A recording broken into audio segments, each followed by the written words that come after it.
The convergence of our voices is the song of our beauty. Many voices will speak here, the song woven through diverse notes. Aleeya Ali is doing incredible work in Trinidad and Tobago with wildlife conservation and with food sustainability and books for children and so much more. You'll really enjoy hearing what she's doing. Hello and welcome to Aleeya Ali, who is are you in Port of Spain?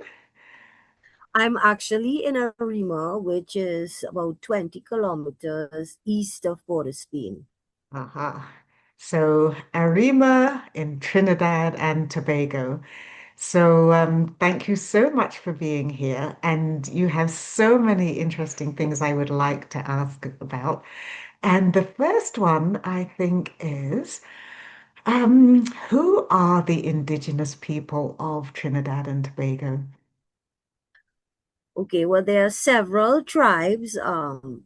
Post-colonial history or says that we are just indigenous or Amerindian or Arawak and Carib, which is not the correct names of our tribes. So the tribes that existed on this island and that still direct descendants, such as myself, are still here, are the Warao Nation of Trinidad and Tobago, who are the first indigenous peoples that did the dugout bongo boat and left the Amazon and traveled north throughout the islands. But at that time, we believe Trinidad was still connected to the mainland.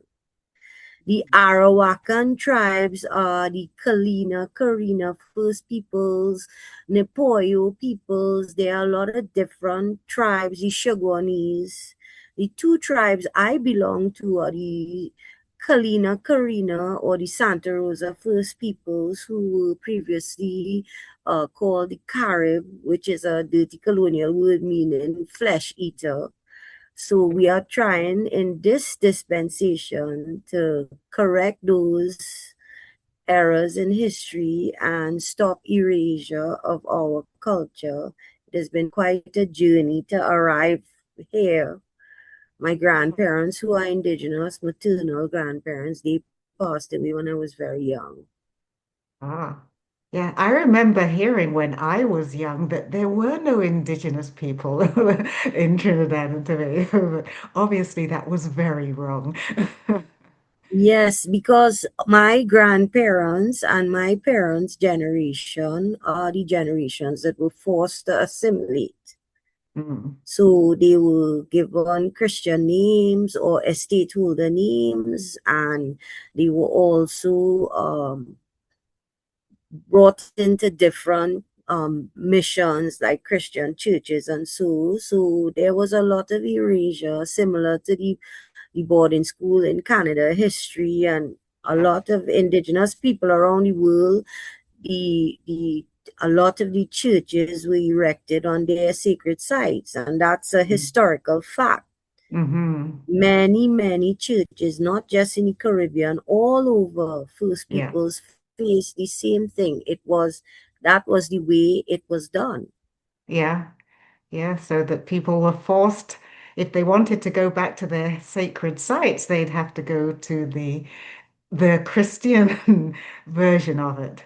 Yeah. Yeah, the churches and the cemeteries Hmm. are all erected on sacred lands of indigenous. In Trinidad, there are a few sites that are not, like the Banwari site, the archaeological site. There was a dig there in the 70s, and they found the remains of humans and artifacts at Banwari Trace in San Francisco, which is in the southern part, about an hour and a half drive from my location. The Caciques of the Warao Nation, who I represent here today as the Global Ambassador of the Warao Nation, they are based close to that site. My inauguration, the Caciques' inauguration, were all done on that site in the last 3 years. So we are very proud to say that the first peoples that are living descendants of the indigenous on the islands of Trinidad and Tobago, but I'm talking specifically here in Trinidad, are reactivating the sites, the spiritual sites of the indigenous people because our ceremonies are being held there. Um, we are now included in the stewardship of those sites. So those are very um, amazing and wonderful steps forward that we are very happy. My programs, we work in schools and libraries and community events and online with educational workshops. And we start with the indigenous heritage, but we treat all heritage of Trinidad because there are the histories of the Afro-Indigenous who were brought here from Africa, slaves, and the indentured laborers who are also ancient people that came from Asia, from India. And we have blended to create a beautiful island and a beautiful culture in mutual respect. I have visited more than 27 countries, lived in three other countries besides Trinidad, and our cultural harmony and our interreligious harmony is something that I think many people take for granted. But it's a beautiful immersion of cultures, post colonial, and I believe I have a unique perspective because my maternal heritage is indigenous and European, and my father is Indian. Ah, So when you grow up in a mixed cultural heritage, even though I now believe I live fully in the indigenous way of life because my life's journey has brought me here. I respect all, and I am who I am today because what I have learned from other cultures as well. that's a wonderful way to live. And Absolutely, and I think we could take the best from all going forward. yes. So, are there specifically indigenous ways of governance and living that you bring forward now? Indigenous epistemologies are completely different to the Western ways. We do not live as as an object in a landscape. We are in a relationship with our landscape and every living thing. So every sentient being, trees, animals, other people, everything, we are in relationship with it.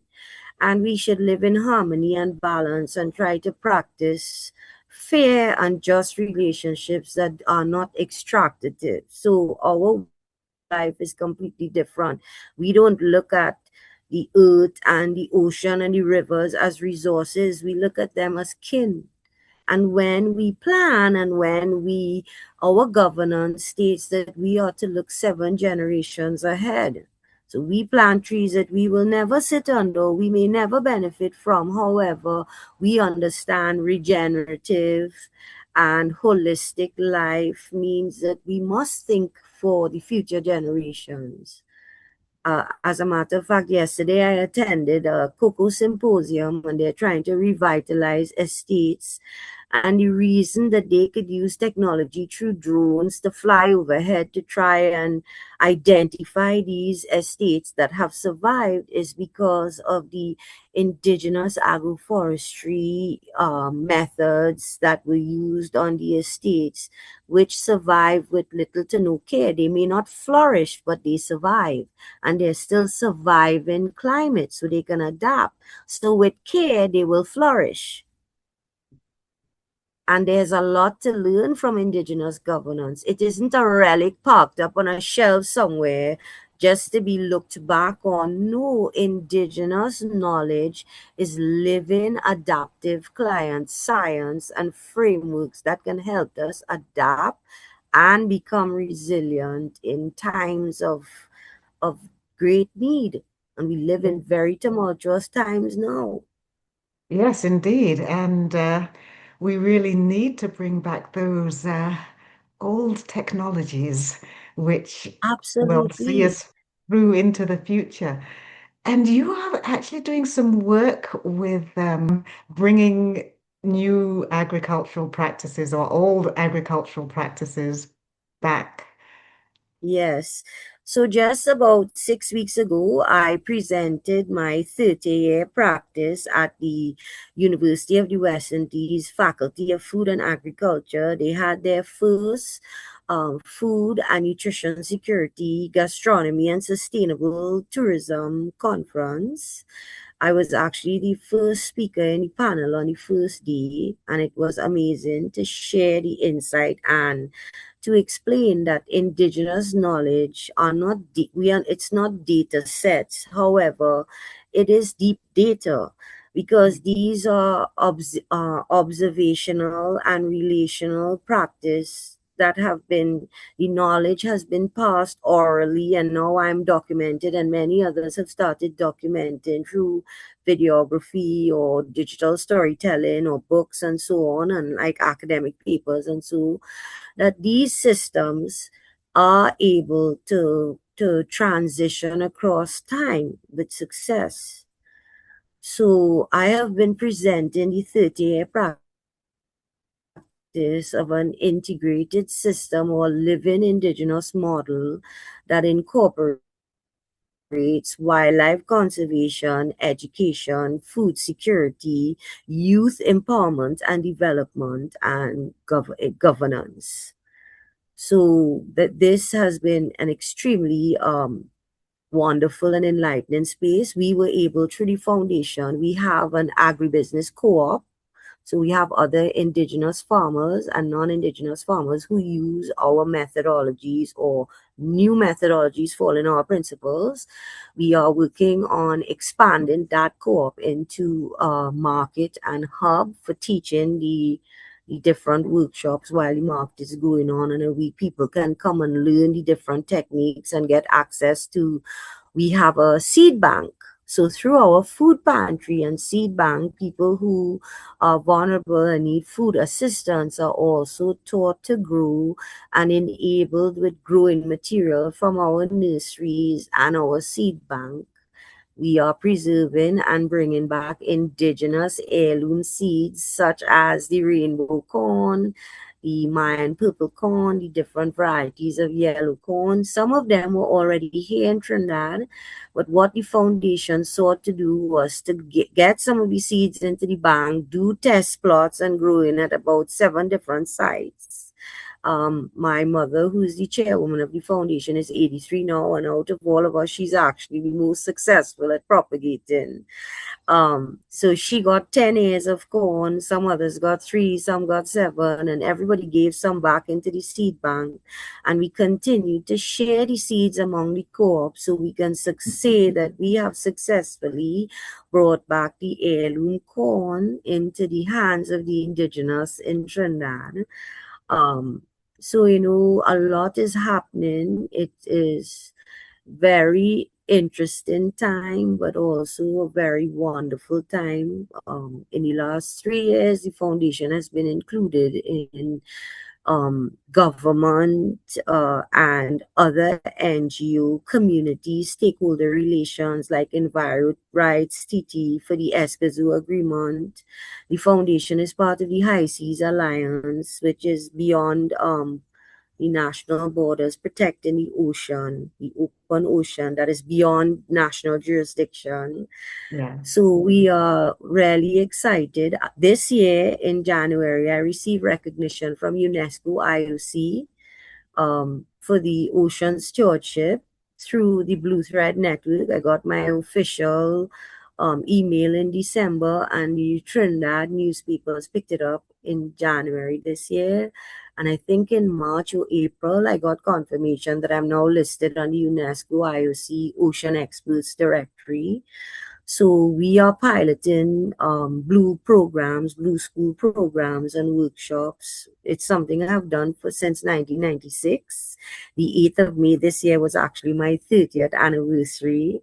Oh, And that's what I'm trying to raise funds for, to gain the be able to purchase the ISBNs and get the software to complete the collection of books, which I know you have some of the covers for. yeah. Yeah. So, While I was in recovery from cancer in 2022, I retrained myself in the use of AI and graphics and illustration to be able to birth the books without any sort of financial resources. You have to do a lot yourself. Now, I already had 130 scripts because I'd been gathering stories, creating stories from the different stories I was told as a child to keep oh, them going. I don't have any children, which is why I started engaging schools from the age of 24. When I returned to Trinidad, but I was working in kindergarten in Canada from the age of 18 to 24. So I gained some of my experience in junior kindergarten and senior kindergarten circles as a volunteer assistant teacher there. so if people would like to donate to your work, how would they do that? We have a website. The fastest way is to contact me by WhatsApp 868-758-1823. And then I could easily share the links depending on how you would like to contribute. We have different options, online options, simply Western Union. We have a Go Get funding where funds can be sent. So that is the easiest way. Our website is Indigenous Heritage TT at wordpress.com. Okay. Um, so we have on our WordPress site various ways where you can actually click and it would take you straight to the links to be able to make a contribution, and you'd be able to see my output based on the practice of the foundation, which is a registered NGO since 2008 but in existence since 1996 officially. Uh-huh. um, you'd be able to see, it's a long scroll, it's just 3 pages, but it documents, it's a living archive over the 30 years, showing the progression of the work, all the different um, projects and units, models, inviting you to join some of the work that we're doing, as well as our international endorsements and partnerships. Hmm. So I'm really interested in the program for food security because I think that's a big thing in these days when food has become so expensive. And if people can create their own food, grow their own food, it really is a big help. So when the pandemic hit in 2000 and our borders closed and the COVID restrictions began, 3 days after the lockdown, we began delivering food packages. So from March of 2020 to current May of 2026, we have delivered over 7,000 food packages and 3,000 care packages, which include cleaning supplies, supplies specifically for babies, supplies specifically for elders. So what happened is that we realized daily paid people and people who, they may not have a bank account, but they work every day to provide for their family. They make an honest living selling at the market or going to ply their trade, whatever it is. But they don't have a fallback situation. So they Mhm. are vulnerable because they have nothing in reserve. And if anything happens, if they fall ill or things change like they did with the pandemic, where you were restricted movement and you couldn't work if you were in this industry or whatever, it creates immediate strain. Yeah. So we went around. My husband was an exporter at the time, and I was actually handling a portfolio of expatriate administration permits and ministers' permits, and borders were closed, so I had no work. My husband's business closed down because we kept getting bumped. Food kept getting bumped off the air shipping list for medical supplies. So and they were elderly people and their children went into different businesses, so the orders stopped. So our business stopped and we went full time into the NGO. We delivered 18 items of dried goods, various things like rice, flour, peas, pasta, canned fish, and so on. But we also put 10 to 12 fresh food items and a few purchase items like carrots and onions and garlics and dried codfish and herrings. So when a family received a box of food from us, if they had nothing, no garden, nothing, they could live for a couple of weeks depending on how many people were in the household until something else came up or they were able to make adjustments. Anybody who had land to plant, container space, balcony space, or anybody who received food hampers from us, we began to interview them for their willingness to begin growing. Whether it's a container garden on your balcony, a roof garden, in your little spot in your garage, your driveway, however it is. Because we currently, myself, my mom, we currently occupy like 7,000, 7,500, 8,000, 10,000 square foot plots. So that's just like an urban site in Trinidad, a lot and a half, a lot. But what we did is we planned what we grew. We have mature fruit trees that give food and fruits, and below those fruit trees, because we shade created and the mulching and the composting and so giving us the nutrients we need and decreasing the amount of water we need, we were able to plant amongst ourselves as a group and exchange so that the little extra resources, extra food that we had, and extra cash that we had, we were able to pool our resources as members of the foundation to buy things like the onions and garlic and give the fuel, and we started delivering. Yeah. And that is how we have worked. And in the third to fifth year after COVID, so from 2023 to 2025, we began receiving produce when we go to help those same families with dry goods because they still can't afford to buy the things in the grocery because the price is so high. When Yeah. we deliver a box, it might be a smaller box now with just 18 things that they can't buy. They give us fresh produce. Yeah. So And that's if we lovely. have different things that they don't plant, like on my lot, I have cayenne guava, red custard apple, West Indian cherry, Julie mango, Grosco lemons, 9 different types of fig, breadfruit, five fingers or carambola or star fruit, and mandarin. And over by my mom, she has pomerac, 3 different kinds of mangoes, 3 different types of avocados, soursop. So we grow different things we grow what we like to eat, but we grow different things on every lot and we share. Yes. Yeah, that's great. Right? Hmm. So we sell a little bit, we share, and we give away. Now, after 2025, this is the part I'm coming to tell you, because things have continued to rise post-pandemic and with the war and the different uncertainties and the cost of fuel and change in economy in Trinidad. We now sell a small amount of our produce through our co-op so that we can sustain our cash needs in Hmm. terms of we have over 200 rescued animals and wildlife on our property. So, if we don't get one of the feeds that we need donated, we have the cash flow to buy it as Yeah. needed. So our animals never go without what is needed. We can fuel the vehicles that are doing the logistics.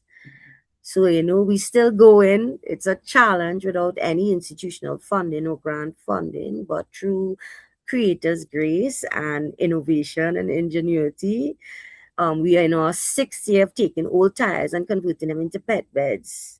So we have been selling some of our plants from our nurseries, a little bit of our seeds. We sell like maybe 25% of our output is sold to generate cash flow since 2025 to fill the gap and the increase of cost of living.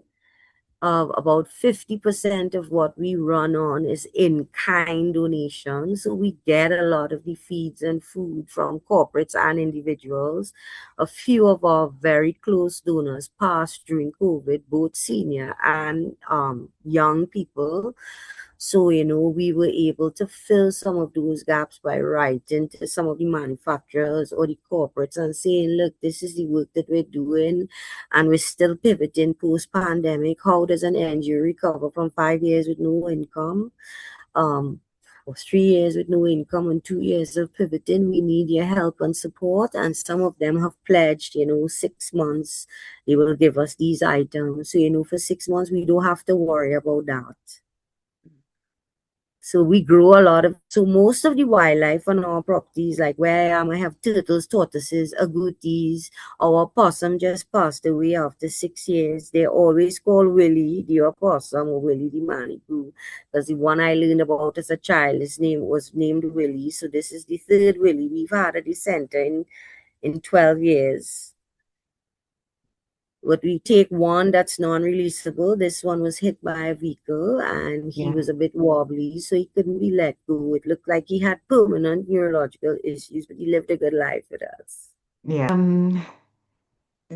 All the animals that you have are rescued because of injuries? Some of them, like the domestics, the cats and dogs, they are dumped. People are abandoning them Yeah. willy-nilly on the streets, unfortunately. Since Hmm. pandemic start, a high level of abandonment and cruelty.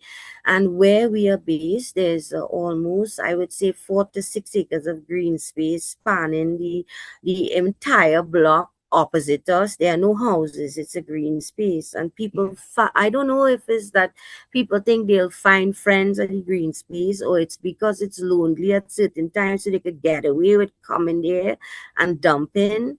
But and then now people know where we're based, that has led to people actually bringing boxes of kittens and dumping them on our doorstep.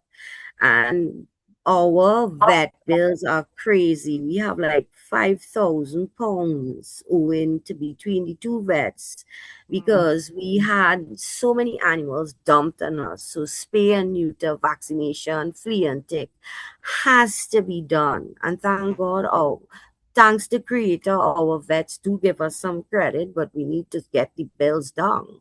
Hmm. So that causes an immediate strain because you have to quarantine those animals that are coming to this property because it's a sanctuary and everybody here is already treated for fleas and ticks, vaccinated, spayed and neutered. You don't want to expose them. Hmm. And to bring them into population, if we have the space, because we must have a space where we can contain them when we are not here and at Hmm. night, because it's a residential property and it's an urban property. So when we go to sleep, they go to sleep in their little houses as well. Yeah. And when we get up, we let them out. When we're here, we let them out. But if we are going out for the day, we put them into their enclosure for their safety because Hmm. we're still finishing the property fence line to be able to stop them from leaving the property.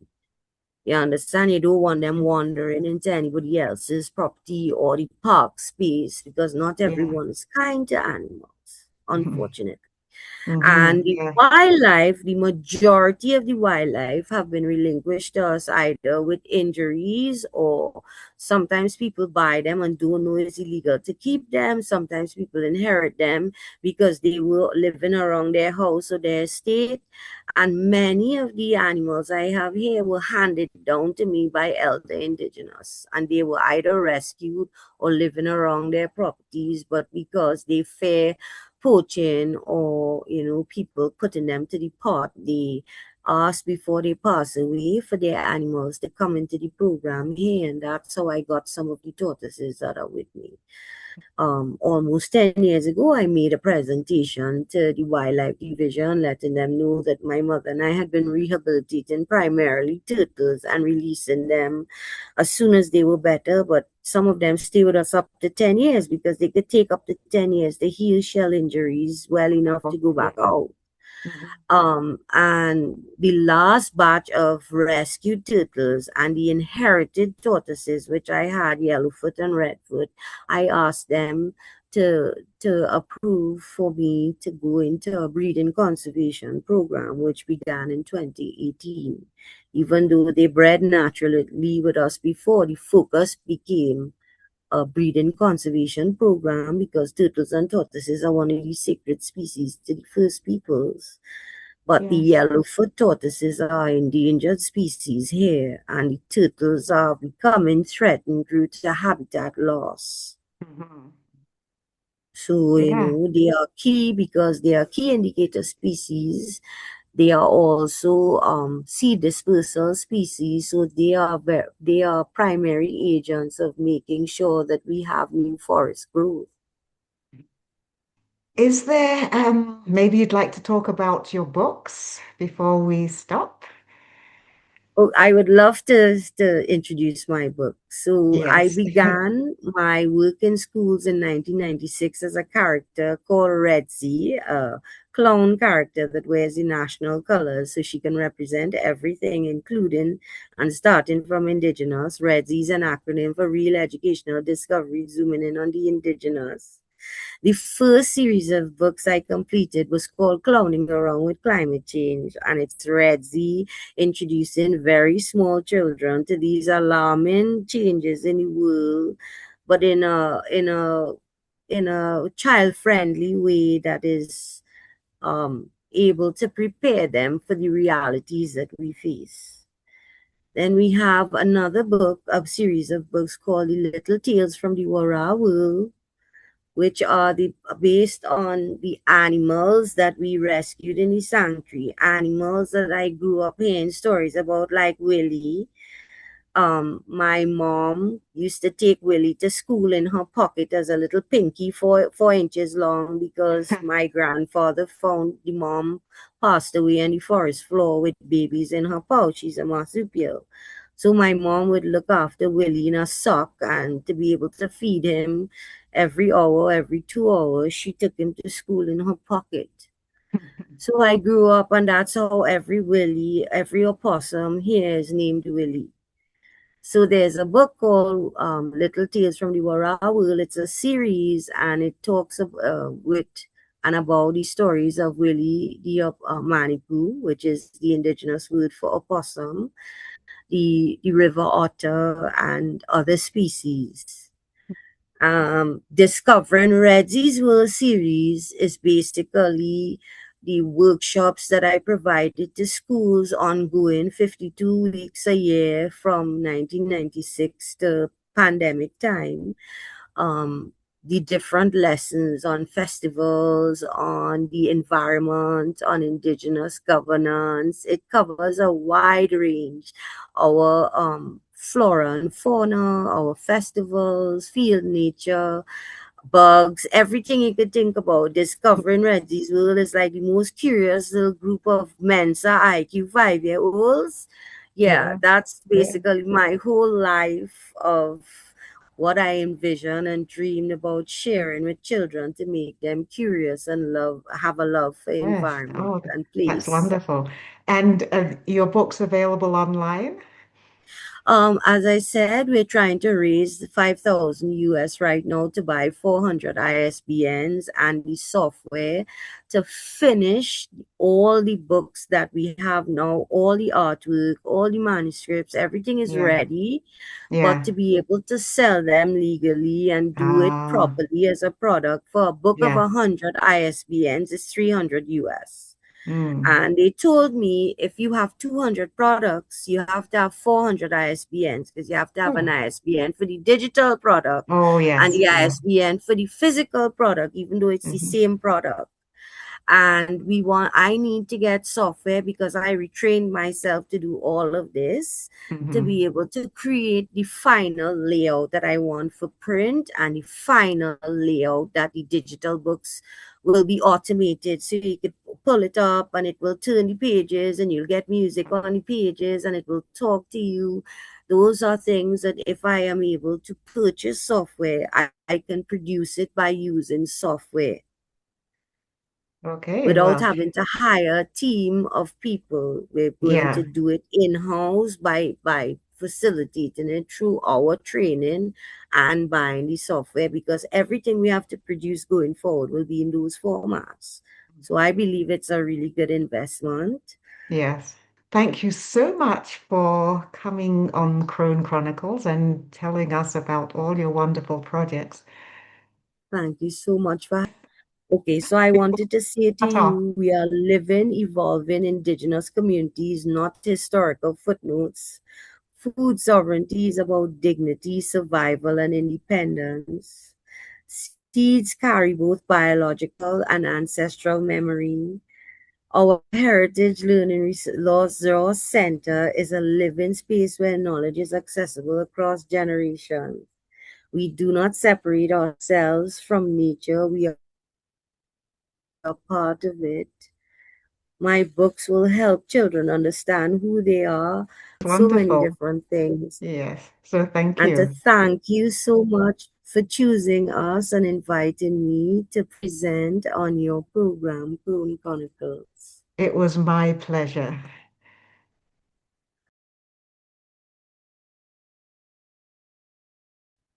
Forget to share this video with anyone who would be interested and to like it and subscribe to Crone Chronicles. Thank you so much.